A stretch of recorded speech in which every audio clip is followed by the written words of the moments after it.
So, if Hasib Hussain was supposed to have been on that number 30 bus, registration LX03BUF, how would it be possible for him to get the exact bus that would get him to one of the 4 locations where the mock terrorist exercise would be taking place, when that bus was diverted from its normal route to Tavistock Square, unless he had been recruited to play the part of a mock terrorist and told exactly which bus to get, where and at what time by the people who organised the mock terrorism exercise and who knew the bus would be diverted to Tavistock Square.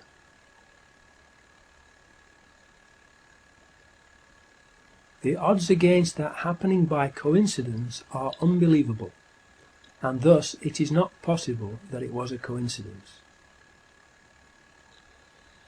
Another unbelievable coincidence is that all of the CCTV cameras at all 4 of the blast sites were not working that day.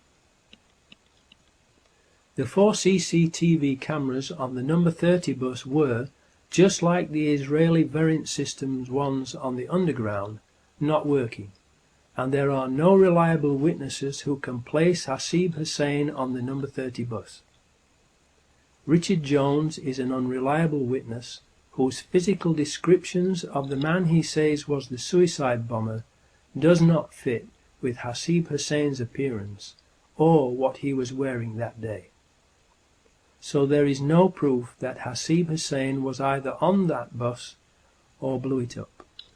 Even so, he has been tried and wrongfully found guilty of blowing up the number 30 bus by the government-organised and controlled media machine, without a shred of real evidence. They claim to have found Hasib Hussain's ID in Tavistock Square. However, they also claim that ID from another of the 4, Mohammed Siddiqui Khan, was found in at least 2, some reports say 3, separate blast locations. He cannot possibly have been in 2 or all 3 locations at the same time, proving that these items were planted after the blasts. How could their IDs have survived suicide bomb blasts?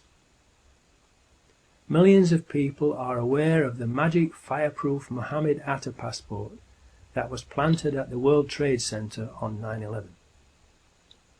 In light of these incidents, if ID from Hasib Hussain was found at Tavistock Square, it does not necessarily mean that he was on the bus and not somewhere else. Or, if he was on the bus, that he blew the bus up. What has happened to the presumption of innocence, and being considered innocent until proven guilty, and convicted by a jury of your peers in court, that has always been the mainstay of British justice? The most likely case is that the number 30 bus had been pre-rigged with explosives during its previous service, when the CCTV cameras were disabled. The CCTV systems on stagecoach buses are normally either the Israeli company Variant Systems RP12001 or Timespace X200. A witness, Richmal Marie Oates Whitehead, aged 35, who worked at the BMA in Tavistock Square and was hailed as a heroine for her actions during the London bombings, said she heard 2 explosions on the bus. The controlled media immediately went on the offensive and did a character assassination of the heroine, because her testimony did not fit with the official story, and she died unexpectedly shortly afterwards. However, other witnesses also reported a second explosion on the bus.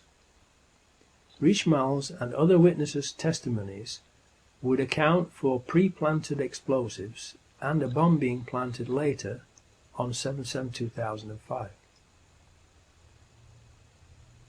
What we can be certain about, though, is that, either on the bus or elsewhere, Hasib Hussain, like the other 3 Muslim patsies, was murdered. 7th chapter title, Pre-planted explosives. Witnesses of the tube train explosions state that there were no Muslims with backpacks and no backpacks or bags left unattended on the trains in the carriages that blew up, and the floors of the trains blew upwards from underneath, not downwards, as would be the case with explosives inside the trains.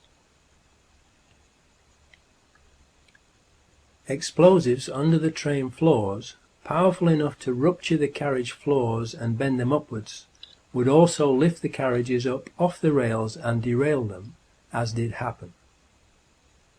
Those explosives were not homemade, but military-grade high explosives that would not be available to Muslim suicide bombers. The official story was that they used homemade explosives, which has later been proven to be a lie. So we know from reliable eyewitnesses who can be traced that there were no backpack homemade bombs or Muslim bombers inside the tube train carriages that blew up, and that the floors blew upwards, so the bombs, which were made from military-grade explosives, must have been fastened underneath the floors of the train carriages.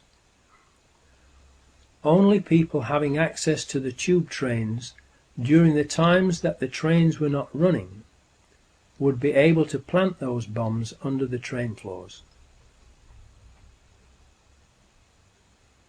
Benjamin Netanyahu, the Israeli finance minister, said that he was warned by Scotland Yard not to leave his hotel room on the morning of 7/7/2005 before the first explosion was reported, implying that they had foreknowledge of the plan. Scotland Yard then quickly denied being the ones who had provided the warning, but have not told us who did warn Netanyahu if they did not.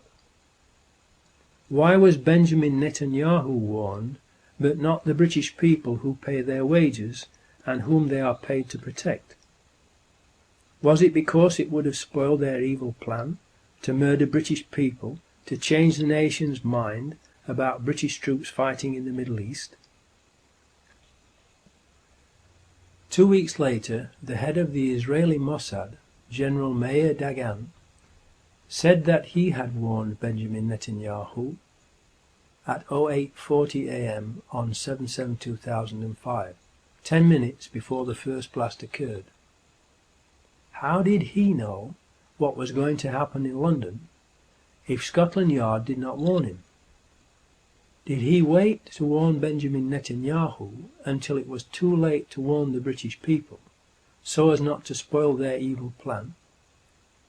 Was the London bombing a covert MI5 operation, or an Israeli Mossad operation, or a joint operation by both of them? The British people have the right to know.